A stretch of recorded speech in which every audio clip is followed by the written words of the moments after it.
ପାହାଡ଼ ତଳେ ଥିବା ଚନ୍ଦନବନ ନାମକ ଜଙ୍ଗଲରେ ଏକ ବଡ଼ ଝିଲିକ ଥିଲା। ସେହି ଝିଲିକ ପାଖରେ ରହୁଥିଲା ଜଣେ ବୁଢ଼ା ସାରସ। ତାର ନାମ ଥିଲା ଧବଳ ସାରସ। ଧବଳ ସାରସ ପୂର୍ବେ ବହୁତ ଶକ୍ତିଶାଳୀ ଥିଲା। ସେ ଏକ ଝଟକାରେ ମାଛ ଧରି ଖାଇଦେଉଥିଲା। କିନ୍ତୁ ସମୟ ବଦଳି ଯାଇଥିଲା। ଏବେ ସେ ବହୁତ ବୁଢ଼ା ଓ ଦୁର୍ବଳ ହୋଇପଡ଼ିଥିଲା। ତାର ପାଖ ହଳକା କମ୍ପି ଯାଉଥିଲା, ଆଖି ଭଲ ଦେଖୁନଥିଲା ଏବଂ ଶିକାର କରିବାକୁ ଗଲେ ଶ୍ୱାସ ଫୁଲି ଯାଉଥିଲା। ଏକଦିନ ସେ ଝିଲିକ ପାଖରେ ଭୁଖା ହୋଇ ବସିଥିଲା। ପାଣି ଭିତରେ ତରୁଥିବା ମାଛମାନଙ୍କୁ ସେ ହସରତରେ ଦେଖୁଥିଲା। ସେତେବେଳେ ଏକ ଚଞ୍ଚଳ ମାଛ ଉପରକୁ ଆସି କହିଲା, ଏହି କଥା କଣ ହେଲା ଧବଳ ସାରସ, ଏତେ ଦୁଃଖୀ ହୋଇ କାହିଁକି ବସିଛୁ? 2 ଦିନ ହେଲା କିଛି ଖାଇନି, ଶରୀରରେ ଶକ୍ତି ନାହିଁ। ଏବେ ଶିକାର ଧରିବା ବହୁତ କଷ୍ଟ। ଏହା ହିଁ ସମୟର ନିୟମ, ସମସ୍ତେ ବୁଢ଼ା ହୁଅନ୍ତି। ତୁମେ ମଧ୍ୟ ଏବେ ବୁଢ଼ା ହୋଇଗଲ। ଏହି କଥା ଶୁଣି ସାରସ ରାଗିଗଲା। ତୁମେ ଜାଣୁ ନାହିଁ, ମୁଁ ଯୁବକ ସମୟରେ ସମସ୍ତେ ମୋତେ ଭୟ କରୁଥିଲେ। ମାଛ ପୁଣି ହସି କହିଲା, ହଁ, ମୁଁ ଆଜି ମଧ୍ୟ କହୁଥିଲେ ତୁମେ ବହୁତ ନିଷ୍ଠୁର ଥିଲ। ଆଜି ତୁମର ଅବସ୍ଥା ଦେଖି ଲାଗୁଛି ସମୟ ସମସ୍ତଙ୍କୁ ଶିଖାଇ ଦେଇଥାଏ। କି କହି ସେ ହସୁଥିବା ଅବସ୍ଥାରେ ଚାଲିଗଲା। ଧବଳ ସାରସ ଦୁଃଖରେ ଭରିଗଲା।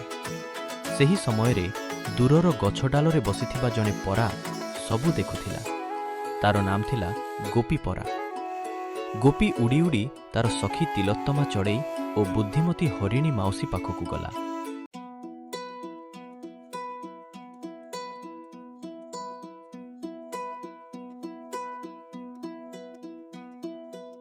ଆଜି ମୁଁ ଧବଳ ସାରସର ଅବସ୍ଥା ଦେଖି ବହୁତ ଦୁଃଖ ପାଇଲି।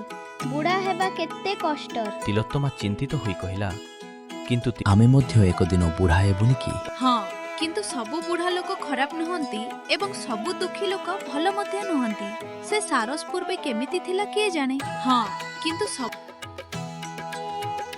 ସେ ଦେଖିଲା ଅନେକ ପକ୍ଷୀ ଏକ ବଡ଼ କଳା ଚିଲକୁ ଘେରି ବସିଛନ୍ତି। ସେହି ଚିଲର ନାମ ଥିଲା ଅଗ୍ନିଦୃଷ୍ଟି ଚିଲ।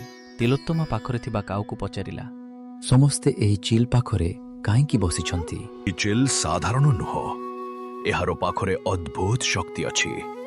ଏହା ଅନେକଙ୍କ ଦୁଃଖ ଦୂର କରିଛି। ମୁଁ ଏସବୁ ଅନ୍ଧବିଶ୍ୱାସ ମାନେ।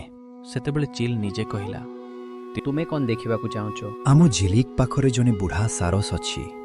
ଯଦି ତୁମର ସତରେ ଶକ୍ତି ଅଛି, ତାକୁ ପୁଣି ଯୁବକ କରିଦିଅ। ପ୍ରକୃତିର ନିୟମ ସହ ଖେଳ କରିବା ଠିକ୍ ନୁହଁ, ପରେ ପଛତାପ କରିବ। ତିଲୋତ୍ତମା ଜିଦ୍ଦି କଲା। ଶେଷରେ ଚିଲ ଏକ ଚମକୁଥିବା ଦାନା ତାକୁ ଦେଇ କହିଲା, ଧବଳ ପୁଣି ଯୁବକ ହୋଇଯିବ।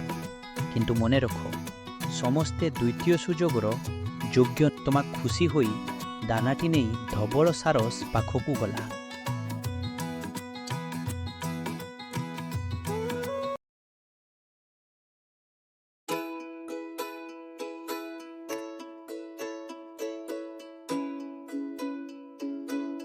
ଏହା ଖା, ତୁମେ ପୁଣି ଶକ୍ତିଶାଳୀ ହୋଇଯିବ। ଧବଳ ସାରସ ଦାନା ଖାଇଦେଲା। ହଠାତ୍ ତାର ଶରୀର ଚମକି ଉଠିଲା। ତାର ପାଖ ମଜବୁତ ହୋଇଗଲା। ଆଖିରେ ଚମକ ଆସିଗଲା। ସେ ପୁଣି ଯୁବକ ହୋଇଯାଇଥିଲା। ତିଲୋତ୍ତମ ବହୁତ ଖୁସି ହୋଇ ଚାଲିଗଲା। କିନ୍ତୁ ସେ ଯିବା ମାତ୍ରେ ଧବଳ ସାରସ ଦୁଷ୍ଟ ହସି କହିଲା, ଏବେ ଦେଖିବି ଏହି ଝିଲିକର ମାଛମାନେ କିପରି ବଞ୍ଚିବେ।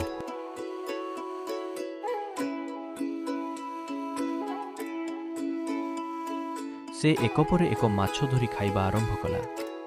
ଯେଉଁ ମାଛ ସ୍ୱାଦିଷ୍ଟ ଲାଗୁଥିଲା ସେ ଖାଉଥିଲା। ଯେଉଁମାନେ ଭଲ ଲାଗୁନଥିଲେ ସେମାନଙ୍କୁ ତଟରେ ଫିଙ୍ଗି ଦେଉଥିଲା। ସମଗ୍ର ଝିଲିକ ଭୟରେ କମ୍ପି ଉଠିଲା। ପରଦିନ